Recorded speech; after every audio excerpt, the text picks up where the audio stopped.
And recording is started, and I know that you can already hear me and watch this white without sunbathing tan. It means we are in Norway, and probably it's from the movie Frozen.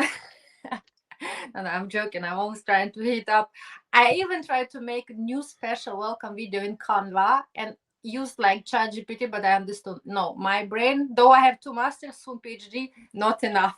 Still this boring, very white hand, but okay, it's plenty of jokes when I can see it still. So okay, welcome to Diversity is the Game Changer. Welcome to the new show. Today is Monday's show, and I'm so happy that even it's very special day in the US, and I have even more size of gratitude to my very special guest. And we already have an agreement that I call him Sal, he called me Val, and we actually pals. But it's Salvatore Aniano. Yes. Welcome to the show. Thank you. Thank you for having me. Yeah, thank you so much again. And really, how I have already started before pushing this button that the most important I can send you. I hope you can embrace it through the ocean. That my gratitude, because what we can give to each other, the most important, it's our presence, it's our time, full focus, not multitasking. And I do believe actually one really present hour of my day, if I'm hosting podcast, it's actually podcast. Otherwise, like thousands of other things, right? And but no prayer, or maybe meditation. With my morning, my meditation is great, and my evening, and where always my guest. So you will be the part, you was already part of my morning meditation that you said yes, and you will be giving me most precious commodity, your time, and you'll be definitely in the evening one. So thank you so much for your staying with us. And today it's a really powerful example of grit, reinvention, and long-term vision. And I'm going to introduce you, try to make a little bit shorter, but you have achieved so much. So yes. Uh, your journey began in 1995. I don't know, maybe in kindergarten. You look so young. 19 years old. No. Kidding. Starting Yeah, with golf not in that young. starting even today I was so cool, I because of you I learned one new gem golfer. I didn't know what it means, and actually now I know it's goal for that. I said, oh wow, I still learning so much even in this in the language. So your journey started as a go. You said golfer or how you say this word, golfer in a stock brokerage firm, golfer. Yeah, it was a gopher. Whatever the bosses wanted, Yeah. whether it was gas in their Ferrari or go to their house and pick up something for them that they left. That's what gopher would do. Okay, go for, yeah. I mean, yeah, in the stock brokerage firm while juggling college. So through structured training and relentless self-development, I love this part. He evolved in the top performing cold collar, known for opening accounts and closing deals effortlessly. Do you have gophers now? Do I have gophers? No, I don't have any No, gophers. I, I I would wouldn't guess. do that to anyone. I would guess so. I can see energy, and I already could feel it actually while I was watching you with Jose Angel. This guy, probably he learned a lot, and especially if you have self development and you put this is on the focus, then no. Okay, over more than a decade in the financial industry, he devoted every spare moment to mastering his speech, building a reputation for discipline, persistence, and performance. He later transitioned from broker to team leader, guiding inside sales teams toward measurable success. Recognizing the value of your expertise, he took the entrepreneurial leap. In 2008, he found Latinos Who is Who. I love that. Scale it into $1 million business that now runs in autopilot. I don't think it's very I think it's very much of you still. Since 2014, he has dedicated his work to supporting this is amazing. Legal professionals inspired by his deep personal connection as the son of successful family law attorney. And actually, Sal, I forgot because I was so much into give you my gratitude on Monday that actually our episode has a title. Who is Salvatore Aniano? Or I love attorneys. Somebody has to do. Amazing. I know when I put my post on Instagram or LinkedIn, and actually it will be like somebody has, it will be immediately like, catcher, because it's so true. Everybody, I know how much we talk about it. Yes. So I love this. I love attorney. Somebody has to, and I want to put a lot of hearts here. So beyond business success, what defines you, him, you? Is unwavering work ethic and willingness to help others sharpen their sales skills, scripts, and confidence. Not just. I also believe it's very much impact on people's life. You are doing very much. Despite setbacks along the way, of course, everybody has.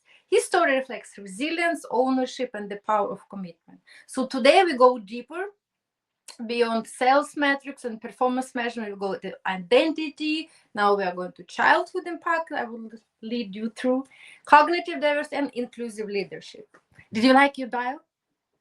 Mm-hmm. Was it Yes. okay? Yeah. Yes, Okay. it was great. Thank you.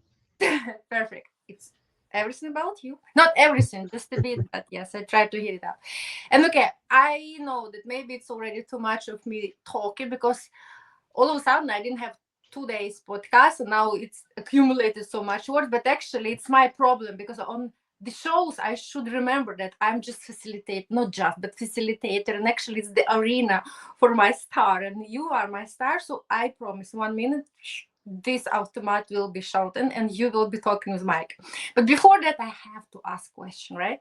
So my very first question is about childhood, and actually it's lasting impact, because we always know that every single impact starts with our roots, and a lot of our childhood DNA, I do believe, impact who we became and how we impact others' lives, exactly what you're doing every day. So can you please tell us, take us a little bit backwards to the kingdom or land of the small boy Salvatore, and how your childhood, or maybe very special events or people, has really impacted your mindset. So your mic, so Valeria not talking anymore. Sure, sure. I'd love to. I'm not as young as you think. Born in '76. I'll be 50 years old this year. Scary when I say that. But I was raised in a household where work ethic wasn't something you talked about, it was something you lived. My mother was a paralegal who went to school at night while raising 3 boys, and ultimately earned her Juris Doctorate, became an attorney. Watching her pursue that goal later in life taught me that growth doesn't have an expiration date, and that perseverance matters more than circumstances. My father is on the complete opposite end of the spectrum. He worked a blue collar job his entire life. In fact, he was a forklift driver for the same company for over 40 years. He left the house, yeah, before sunrise, came home well after dinner. There was dignity in that consistency, and that helped to shape my understanding of responsibility, loyalty, and commitment. We grew up in Queens, New York, later moved to Eastern Long Island. Their parents always working, but it was a good childhood. There was always something to do, always a vacation, always a sense that even money was tight, we never lacked love, family, opportunity, or stability. That balance of grit and gratitude has stayed with me and continues to guide how I approach both life and leadership today. Wow, amazing, genuinely impressive. And exactly what I'm learning from my guests now. You see, I was talking so much and so widely, actually, and how you brilliantly structured actually the answer. And I was like, even skilling myself, oh, this is what's hydrogen, this is I'm going to kidnap. And the first one, actually, I do really love that, how do you say that actually growth, and I do believe especially personal growth, has never expiration date. It is so true. And nowadays we have so many challenges. I do believe in this kind of crazy world, and I'm proud Ukrainian. You know what's going on in my country, right? And I can imagine how much what's happening in life actually has been impacted and still impacting, and unfortunately ruin actually the stability, and maybe not maybe, I'm sure the plans which you had, and I even had like for 5 years ago, like really stable something. And now we understand more and more that, oh my God, how many times you should really replan, redesign consciously, unconsciously, right? And actually for getting new skills or even adaptability, you have to grow. And sometimes you're so confused, you don't know how to grow. But I do love that you have said, and thank you so much even for me, because I'm sometimes confused waking in the morning like, wow, I feel kind of self-lost because I feel like, okay, this was planned, didn't went out. This was planned, I failed with it. But actually, it's so true to remind all the people now actually on the planet that growth really, you can start from the morning, from today again. There is Yeah. never growth, right? So thank you so much for this very, very important and useful advice. And if we go further, how was your path and the way actually to choose both career, and we know always it's personal life and professional life so much interconnected, intertwined, right? And because the podcast actually diversity is the game changer, but I'm aware that it was backlash of DEI, especially in US last year and still, but my show quite different because it's not about labels or tokenism or diversity for diversity's sake. It's actually that we are all different. We're unique voices with unique stories. That's how we impact our lives, right? By role casing, showcasing who we are. So if you just spice a little bit with kind of diversity of thoughts and approach, and then like very, very, conversation with the flow, and take us further to your life actually, and importance of this approach of being open to diversity or actually not being to diversity. How was that? Thank you. Okay. Well, I mean, diversity of thought has been central to who I am, how I operate. Um, Despite the successes, there has been many failures, and growing up, I saw two very different professional worlds under one roof. Law and academia, and the blue collar shop floor. That early exposure taught me that intelligence, insight, wisdom, it doesn't belong to one profession. It doesn't belong to one background or ideology. And I'm very aware that diversity has become a debated topic here in the U.S. And yeah, I think it only strengthens my conviction. Sustainable and inclusive societies are not built through sameness. You don't know where you're going to get your next big idea. You don't know who it's going to come from. But that's why it's always important to listen to everybody. Societies now, they should be built by welcoming different perspectives, experiences, and ways of solving problems. And I think that relates to my professional life, because I've consistently seen that the best outcomes come from environments where dissent is respected, curiosity is encouraged, and people aren't pressured to think alike to belong. And diversity of thought challenges, I think it challenges complacency, which is often, what I see, especially in the sales world, where complacency, is it's the root of all evils. If Mm-hmm. you're not adapting, if you're not changing, keeping up with the times, you become a dinosaur. You're going to become extinct. So that's why I think it sharpens decision making, and most importantly, it humanizes leadership by reminding us that there's rarely only one right way to see the world. And that applies to me. My mother wanted me to follow in her footsteps and become an attorney. um, I had different ideas, but yeah, it ultimately led to where we are today, and sitting down with you. Yeah. Wow. Megan, and first of all, yes, I'm grateful for your really actually total supported anti-sameness, though I do I am living in Scandinavia, and I will explain actually, it's not written in the book of law, but we have this what is called Jante law, It's the law of Jante. And actually, it was written by a Danish author many years ago. It came from Denmark, but now it's in all of Scandinavia. And unfortunately, it actually kills diversity and the right to step up and actually to be unique. And many people now, especially who move to Scandinavia, they can feel it on their skin that you should be totally the same. But okay, if you want to kind of not show off, then I understand, because sometimes show off culture, which also a little bit over in some contexts, it's not really good. But it's really like regress the progress, because you can not be who you are and who you want to be, because it's the opposite, like your side of the medal, people like who you actually believe you are, so we have this law, unfortunately. So I'm so happy that you turn it actually also so wide, not just structured or just books. It should be like A4, like in all these laws, and actually I want to also tell you that today, when I was making your homework and I was watching one of your podcast episodes, and I was like, maybe I can also ask him to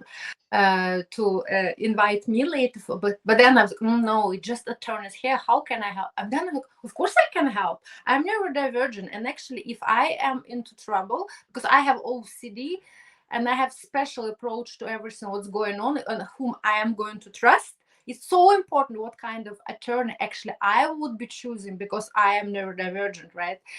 And then I saw your episode with Mr. Lupov, and it was a hidden gem there. Like, he gave the advice first time, which I really could hear in my life, that don't apologize. Like, it was advices and like, no apologize in this way. And what you said now, I was like, oh my God, it's so beautiful. Because when I just like, okay, what can I learn? I'm not attorney. Probably I will not be understand anything. Anyway, I will give it a try. I'm like, oh my God, this is really, it's so beautiful, because it is from completely kind of another world to me. But this is brilliant advice, which I put on my cortex immediately. Okay, I'm shutting out now.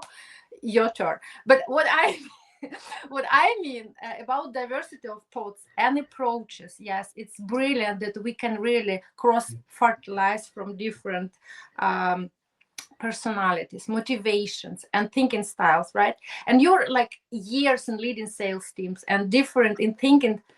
I understand it should really stay out. What do you believe about? Oh, we know this progress where everybody discuss now AI and everything, maybe in sales also, and pitching and approaching B2B, actually a lot of going on very in digital paradigm now. What's your about that actually? And because I do love this one, this without just robots and sales, it's still, I do believe magic happens like this. What do you? Yeah. I'm glad you brought that up, because I have some pretty strong opinions about that. Give me.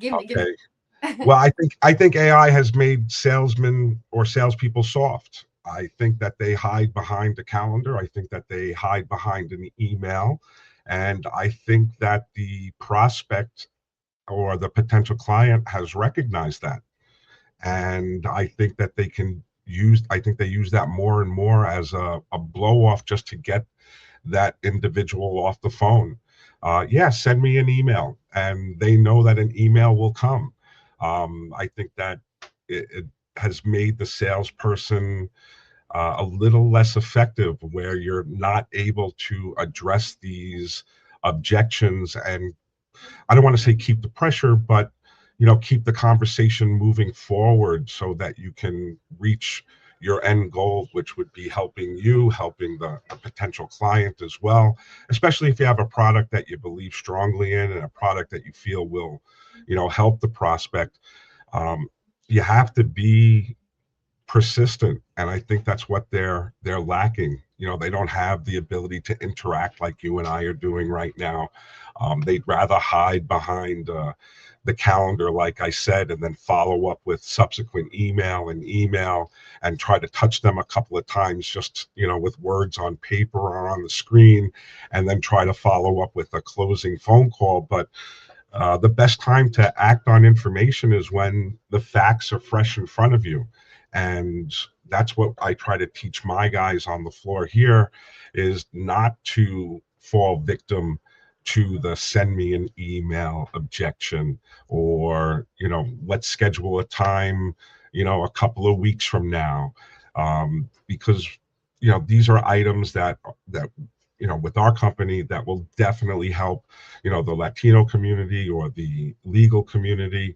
And I really feel that if you're not embracing this type of interaction, you're not being as effective as you can be. And I think that AI is making people a little bit softer. And that's not the way I was taught. So we were taught just to go straight in. This is what it is. You do it now, or it's okay. I'll call somebody else and we'll find somebody else to do it. Amazing. And thank you so much. You brought this.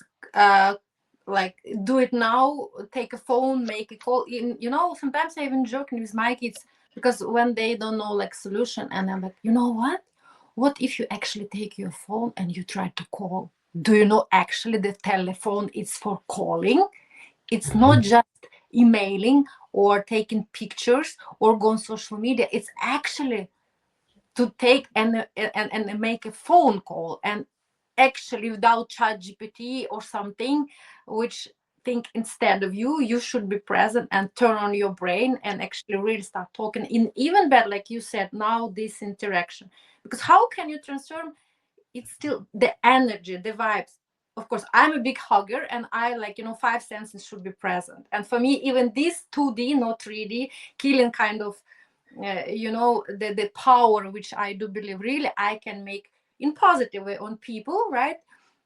So even this small desk, like really, like, handicapping me, because I'm like, always like, okay, this is me, look, yeah, do you like me, not like me, not not my purpose to be liked by everyone, but actually I'm trying, like, and teenagers and youngsters, they're African, they don't understand why, when it's much easier to do it. But then it's like, like you said, it's it's like softer, but then it's like really faceless. There is no connection, there is no, you feel like, there's something blurry, something out there, but you don't feel any more kind of nature, even roots in the nature. All trees, they love searching for each other because it's simple, right? It's like in connectedness, they really stay safer. But all this world now, like we are like this. Oh, it's yeah, I understand. Even and last, like now, when I'm trying now to send a lot of pitches for keynote speaking, like globally, and I do believe I have a very strong story. I started my podcast while I was in mental institution last year. I had my OCD, and it was really severe episode, like, even with suicidal tendency. And I do believe that I have so strong story when I'm talking like this. And and immediately they give me just this square and just put the file and a lot of things. But I said, no, can I talk 5 minutes with somebody? Just like that, actually share what is the story. Can I come into, I will be in Paris, like from 26. Can I come into the room and talk to somebody? Then you will, I'm sure you will hire me, not hire, but at least you will listen to me. Okay, it's again not about me. Oh my God. That's Valeria. okay. I mean, you did, like especially teenagers. I mean, it was a double whammy for them. I mean, the COVID in 2020 and Mhm. the advancement of technology, and they lived behind the screen. So, I'm hoping that it does change for them, that they can go face to face more rather than hide behind, the screen, or 2D, like you said. Yeah. Can we give you, like, you and me, real more kind of rituals or small, gems or small kind of advices? Because I know you are a role model, and actually in so many direct and indirect way has a lot of mentees who try to understand what is the success behind actually your success in job. And of course I know it's a tremendous job, discipline, it's a lot, but everybody has like small, like cornerstones, like through the day, how to actually navigate all this myriad, like of noise and a lot of things. How you actually plan or structure your day, or do you have any special like golden rules, which okay, you still should be flexi, but you like, okay, I don't know, breathing meditation or just breathing 3 times, or what we can give like in the real world, not in EI world, but real advices, both for me, because now you are my mentor, and actually also for other people who can listen and watch us after. Thank you. Okay. For me, I think I find it simple. I'm just get up, get going, do the work. Do I have any special meditations? No. Do I do any special breathing? No. I've always been conditioned to just get up, get going, and do it. One of the things that I do follow is that I am always listening. I am always changing. I don't think that my way is always the right way. And I think that has been the key to the success that we've seen here, is that I'm not afraid to change. Mm-hmm. And believe me, we've had many failures, but along the way um, you do find routes that work. You do find the travel, the journey, the trail that is very prosperous, and we've been fortunate in that fact. But I've worked for individuals that were just fixed on doing it one way, and they would never change. They would never. And obviously, I worked for them, so I was below them. They would never listen to ideas. They would never change the structure of the company. They would never branch out and try different things.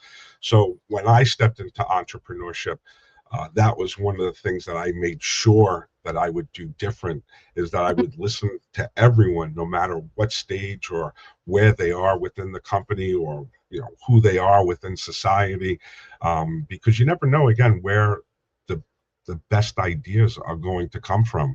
So by us being as flexible as we are, you know, that's has led to our success. So when it comes to my personal routine, it, I just like to turn on the news. I like to listen to new ideas. I like to uh, just listen to.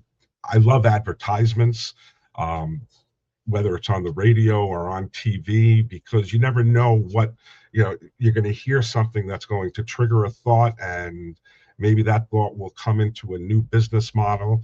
So those are the things that I try to focus on. Amazing. I love it. And you are so diversified. First of all, I love it because like I love attorneys who like you really we know so much joke around that, and you said someone has to. And one more gems I can put in this bucket, that also I love advertisement, because so many people both they like kind of dislike attorneys and it's a lot, and kind of dislike advertisement. Amazing. So you are this my very diversified gem on this show. But then my question, Sal, who is who actually? If you should answer this question and the story behind this, who is who? And I know through this who is who, actually you've been facing, learning, I'm sure, like you said, and helping yourself develop so much. And through this story, how you came to this who is who, and was it particularly some special advices, like you said, or learning special knowledge you gained, which you really like, 2 3 so open, wow, about advices through your podcast, or through this interaction, like via who is who? Tell the story about how you came to who is who and what it Okay, is. Mm-hmm. sure. After my time in the financial industry, um, took some time off from that. We went through so many different things in the U.S. stock market, from when I began to when I ended, and I took a telephone sales position with a company in my hometown, and it was a who's who publication, which recognizes leading professionals across the country, writes profiles. It was an idea that has been around since, I think, the 1800s. Mm-hmm. And to be frank with you, I think the who's who has been overdone, and people have caught on because it was just a publication that nobody read, in my opinion. And I wanted to make it more visible. People are paying money to be published in this book, um, but nobody really sees it. Mm-hmm, mm-hmm, Nobody really sees it. So there was what happened here was many who's who companies started popping up, and it gave the industry a bad name. Okay, because there was some deceptive practices and people were not delivering on items that were being sold, and the lack of visibility is what really killed these companies. So mm-hmm, we're very proud to say that when I stepped into the who's who game, I recognized that. And when I approached my superiors on that, again, they didn't want to change. And mm-hmm, that's what inspired me to start my own, because I'm like, these people are coming in here for visibility to show off, or not show off, but to highlight and showcase, their accomplishments. So why not take advantage of the internet? Why not make it visible? And the answer I always got was, oh, people are going to steal our clients. They're going to call them. I'm like, I don't think it matters. I don't mm-hmm, think it matters. We have to make this real. We have to make this beneficial to the end user. And when I started my organization, that was our main goal, to make sure that everybody that came on board got the personal branding that they deserved, made sure that they were in the spotlight, got the exposure that they wanted. And that's what led us to where we are today. And I can tell you that we were definitely pioneers, because once we started doing it, all of a sudden all of these other companies with who's who in their name started following our lead. mm-hmm. And but we were the first to do that, which I think is why we have a head start on everybody, and we're as successful as we are today. Amazing, and I'm learning so much.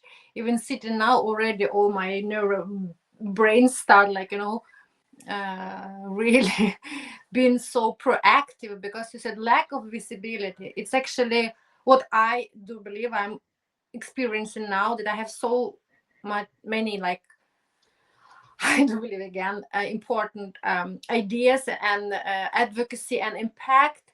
And I think many people also and entrepreneurs, they really suffer from this lack of this, because now it's ocean and tons of offers out there, and you have and I do have actually problems to even understand whether they're authentic or real, or chatbots, or people, especially social media. It's so, and Instagram, it's a lot of platforms which I do believe so like people just m- masked, filtered, and everything like overkill, everything just so perfect and beautiful. And how actually to find really like support and sort out, to be radical selective, what kind of way to go. Even like for me now further, I do believe I'm sitting and cooking with so much potential, but I feel like, but lack of visibility, and really which way to go, right? And I have a lot of offers. Oh, go with us, use us as mentors, use us as coaches.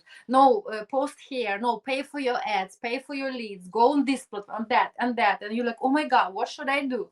What do you think, how actually, you said when you stepped up and you has changed this game, you actually became the game changer? Can you give me even some advice, even for me become even more game changer? What can be nice ideas? Well, there are many reputable organizations out there, Mm-hmm, and I don't know how many business owners will tell you, um, go with my competition. Do as much as you can to make sure that you are presented correctly. Be sure that you're able to control the first 20, 30 links on a Google search of your name. Make sure that you keep on putting yourself out there, and whether it's through my company, through top attorneys, through top Latinos, or one of my competitors, go for it. Just keep doing it, making sure that you stay relevant, making sure that you're bringing as much positive attention to your organization as possible.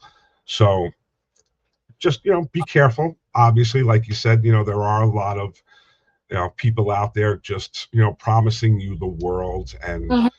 not delivering. But again, there are many reputable organizations out there where they can bring you into the limelight and highlight everything that you're doing. So again, my recommendation is do as much as you can with as many different people as you can.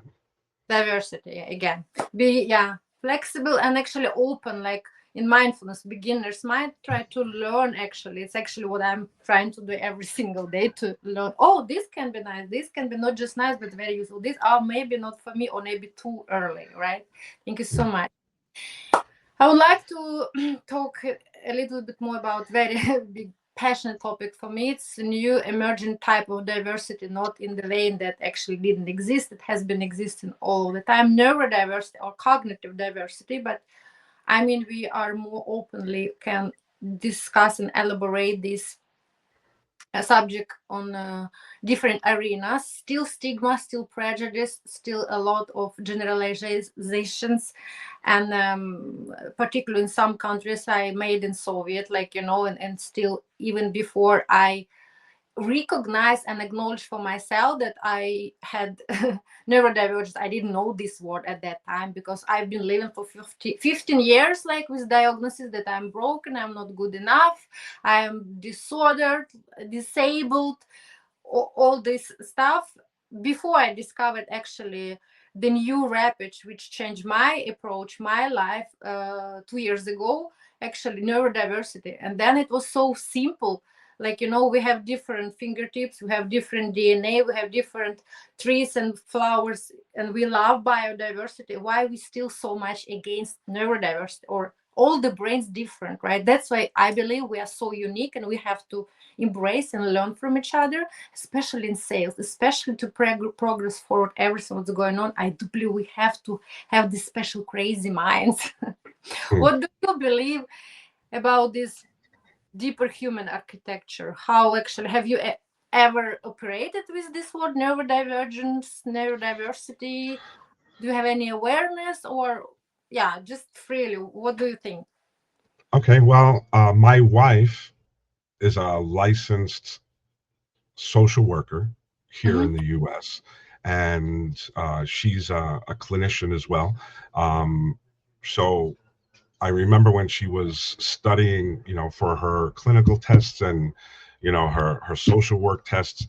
There's something, the DSM-5, which it's a medical tool here in the U.S. And the DSM-5 categorizes neurodivergent conditions under developmental disorders. You Okay. know, um, ADHD, Mm-hmm. communication disorders, learning disorders.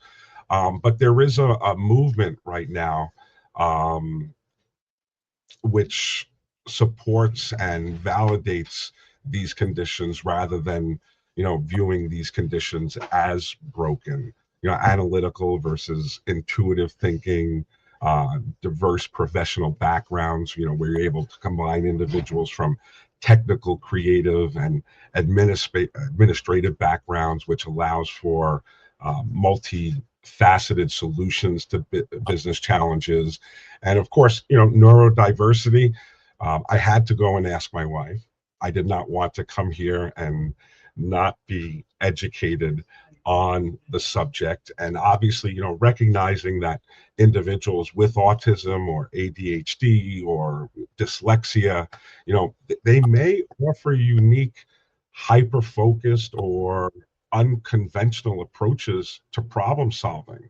So I feel that there should be more inclusive, because, and the topic does hit, close to home as well. I have children, that suffer that have been diagnosed with ADHD. I have nieces and nephews as well. So, it's definitely, a topic that does, hit close to home. But you have to look at the older generation, the baby boomers, through Gen Z. There's different approaches Mm-hmm.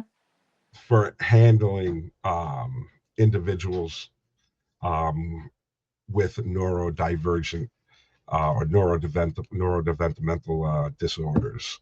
Mm-hmm. So, I like to keep it, open. I like to make sure that, I give everybody, an opportunity to, come in, show me what they can do, because you don't know, again, who's going to provide you with that next little spark or that next little idea to, bring the company to the next level, or, come up with another line to answer an objection. So, I like to make sure that,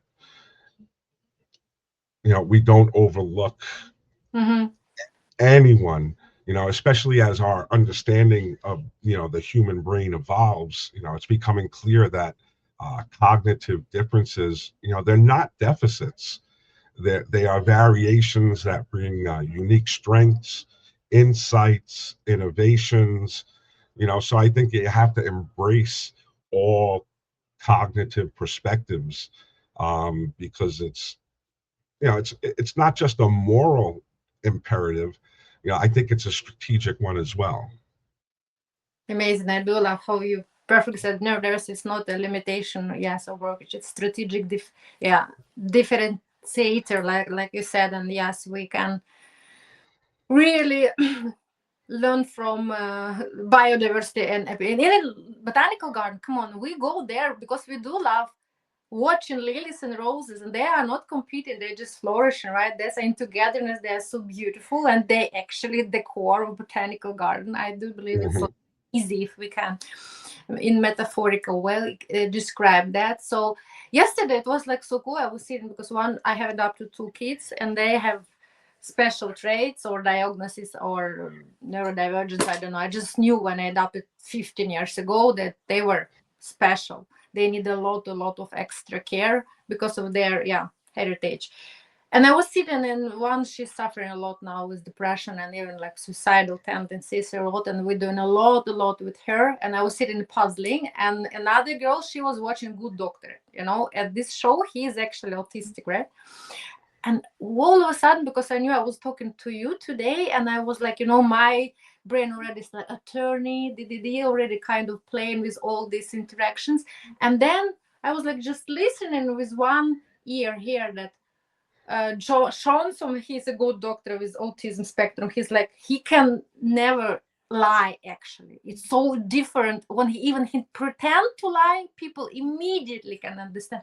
And then I was like, oh my God, autistic people brilliant actually for attorneys if they can if they can go to try and get evidence, right? They Mhm. cannot play okay, again, we cannot generalize, but still with people with some special neurodivergent traits really can be sometimes better, clients or get than others, because he tried really so much in this episode, like even a little bit to play or to yes, to not lie, but maybe some. But he said, everybody said, Sean, even don't start, because everybody understand immediately that no, actually be radically open and direct. And so, oh, this is so brilliant for So even that, like you see, maybe okay. Thank you so much. I love. Yeah. No, no, no. Go ahead. Go ahead. Yes. I was like, brainstorm it immediately from yesterday and today's. It was new insight for me, actually. And again, thankful to you, because I do believe in every single interaction we are both students and teachers, right? We can always learn from each other if we are open enough. Like you brilliantly said, that a lot of people you were working maybe under or later in togetherness, they were not that open or not that adaptable, flexible, right? Then it's actually now it's scary trait in all the time changing world. Yeah, they're not even here anymore. The people that didn't listen, the people that didn't change, they're not here, and we are. And we are sitting and talking and even joking. Before we wrapping up, I always inviting my vice president in the studio, and then people like all of a sudden, what? We never discussed it will be three of us. It should be just two in the show. And then I'm joking that, oh, but I have a very beautiful one. First of all, she's really beautiful.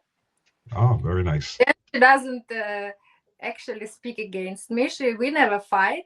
Though I know leadership has to have some people who can challenge perspectives, but and we start with childhood, and I do believe childhood is connected with magic and fairy tales, and I still believe in fairy tales and this type of magic that we actually can make ourselves, right? So and we should still, especially now in this challenging world, believe in magic, right? And in beauty of the magic, and that our wishes can actually came through, and somebody can really help with that.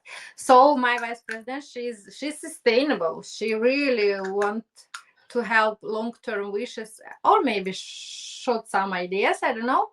So my last question for today will be actually from me and from her. We cannot grant three wishes because, like I said, sustainable approach that she want to help as many people as possible. Then it takes a little bit time to do it with quality, right? Presence and quality. But one wish with really deep quality, I can guarantee. So my question for Sal today will be, what would be that wish for her? And yeah, and for me, Genie lamp. Genie lamp. That's a great question. Thank you. I wish that I can provide, or that my businesses can help me provide a way to give my children the same opportunities that I had. And when I leave this earth, that I'm able to give them something sustainable, something tangible, just like my parents have given to me. Oh, so beautiful. I'm joining with all my atoms and molecules because I do believe so strong. I also advocated for sustainability. And then sustainability, everybody, oh, what it is? I said, actually, it's just responsible. It's making choices with responsibility. It is easy, but not, no, simple, but not easy. But actually, to make every single choice a little bit more conscious and responsible, it what actually means sustainability. And it's exactly what you're saying. And we know our kids, they don't listen to what we're saying, they're watching us, right? They're watching our actions. So it's so important to act in that way. So then diversity sustain growth. Thank you so much for being today. Again, I learned so much just knowing you will be on my show. I'm so happy and grateful to our friend Jose Angel Pereira, that actually through him, like you said, you never know, like the snowball method, from whom you can actually get that dot spark and real connection. And I'm so happy that actually I just reach out to you and you said yes. I really also love that people not just, you get this like chatbot message, oh, if you want this, go this link, this, oh, that's encouraging me, like I don't want that anymore. I want to talk with a real person. So yes, episode really meant a lot to me, I'm sure for our audience as well. Very beautiful, many insights from, like you said, from cold calls and autopilot solutions to really our conversation reminds about hard work open doors, but on real connections, really diversity sustain growth, inclusion multiplies impact, and truly neurodiversity is not a side topic, right? It's not limitation, it's strategic performance architecture tool. Yes. Thank you so much. And the last word, if you want, people want, actually, yes, of course, because you're so still open and generous that you answer yourself and you want to help, and you always, like you said, your very big mission now to have your hand out in this AI world, but you actually do it with real voice and hands. So where people can reach out to you? Yeah, they can reach me through the top attorneys of North America, or through the top Latinos, which is very visible. You can reach me by phone at 516-409-2127, or reach me by email as well. I'm always willing to lend a hand. You can write me at sal.aniano@gmail.com, and that'll come to me. I never overlook anybody's request, and if it's something that I can help, I'm always willing to jump in as well. And also, if I could have one little plug as well, please check out my new book that we wrote. It's called Pardon Me, which is it's an overview of the pardons given by Donald Trump over his first term and his current term. It's not what you think. I'm not a Donald Trump fan, but I think it's something that gives you a unique perspective into the power of clemency, and that can be found on the lulu.com bookstore as well. Amazing. So I will be definitely posting all this information and your phone and everything what you gave to our audience now, that they can also get this information from Instagram post, from YouTube post, and of course LinkedIn. And I had no knowledge yet about this book. It's amazing. So we can also, of course, I would be more than happy to share this powerful message. So thank you so much again for all your impact, for your presence, for your advocacy. I hope maybe it can be my wish to do more something with you to create impactful magic. You never know how, but maybe even now we already planted that seed and it can happen, something powerful. Yeah, I agree. Yeah. Thank you so much for having me. Thank you so much, and say hi to your wife, and actually thank her that she was kind and she wanted to give you extra input and knowledge before that. Actually, I made my homework and you made your homework. I love it. Yes. Yes. Thank you very much, Sal. Bye-bye. Bye-bye. Bye-bye.